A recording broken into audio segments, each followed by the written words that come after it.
This is just an overview of all the drops that the doctors might use in office on patients. This is separate from drops we would prescribe patients to get at the pharmacy.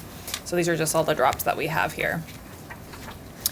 So the most common reason we use drops is probably for dilating the eye, and we always have patients come back for dilation if we see them for their eye exam and think it warrants coming back for dilation. And there's different reasons we'll have them back for dilation. One might be if we see something suspicious inside the eye when we're looking with the microscope or on the Optos pictures that we want to take a better look at. So we'll have them back for a dilated eye exam for that, because by opening up the pupil with dilating drops, you get a better view. It's like a bigger window to look inside the eye. We also do it for pre and post-ops, usually at the 1 month cataract post-op. We always educate patients to be expected to be dilated because again, we're wanting to look after they've had the cataract surgery to make sure their implant is still in line and to check for any early secondary cataracts they might have at that time.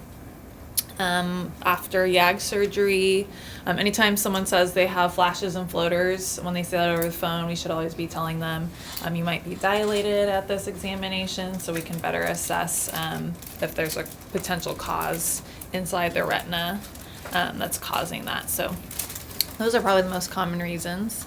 And we also try to educate patients that if they're using these general dilating drops, so proparacaine helps numb the eye, tropicamide and phenylephrine help dilate the eye, and that they should expect to be dilated for about 4 to 6 hours, so meaning their pupils are going to be large, so they'll be a little light sensitive, and their near vision might be blurry for a few hours. And in general, someone that has darker eyes, the effects might wear off a little faster, and that's just because they have more pigment in their eye that's absorbing the medication, versus someone with light colored eyes, the effects might last a little bit longer. Dr. Young, I have a question. Yeah. We have a lot of people who, well, most recently I feel like there's quite a few people that call and say their child was dilated, fair skin, fair eyes, but it's for like all day and the next day. So it's like they had the visit on And it might Monday and depend this on is the drops. Tuesday afternoon.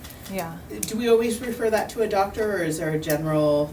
Well, it depends on the drop. So another drop, actually this one, cyclopentolate, is known to dilate for at least a day. And if they have lighter colored eyes, then yeah, maybe telling them a day or two, but usually in 24 hours or so. If it lasts longer and they're concerned, they can come in. Okay. It's actually, if they're still dilated, it makes it really easy for us to look in their eye to see if there's Okay. anything wrong. But usually it's not concerning. It usually does go away. Okay. So it's the cycloplegic dilating drops. So sometimes we'll use a numbing drop and then cyclopentolate. There's different percents that you can get all of these in, but most commonly we do 1%. But for infants, we can use a lower concentration. And then we also, on some kids, like we were saying, some kids, when they're farsighted, have a really good focusing system, so they might over-focus on some of the testing, meaning they might show a different prescription than their true prescription. So by putting in these cycloplegic dilating drops, it'll relax their focusing muscles specifically so we can get their true prescription. For LASIK and PRK pre-ops, kind of for the same reason, we want to relax their muscle that's focusing to make sure we get their true prescription so they can make the accurate measurements for the laser to do the LASIK, because they base that off of your prescription as well. And then sometimes patients, because of different eye conditions, can be having like a spasming of the muscle in the eye, and so doing cyclopentolate or certain dilating drops, there are other ones too, can help relax again that muscle and keep it from spasming and to help reduce some of their discomfort. And so we don't do cyclopentolate on everyone. It has kind of specific indications because obviously the side effects last longer. I kind of alluded to. Usually it's more of a 24-hour window it takes for their focusing to come back and for their pupils to get back to a normal size so they're less eye sensitive. So we don't want to use this on everyone because it has longer effects, so 24 hours usually. And proparacaine, this is something, it's usually in a white, oh, that's another thing. So if you look at the caps, for all drops we use on the eye, they have different colored caps, and it usually means something. So like a white cap is almost always like a numbing drop, proparacaine. Red tops usually mean it's a dilating drop. If it has like a beige top, it's usually an antibiotic. I think blue writes beta blockers. I think yellow's beta blockers. Which one's steroids? I thought red was steroids. Steroids are pink, yeah. Pink. Oh. Mm-hmm.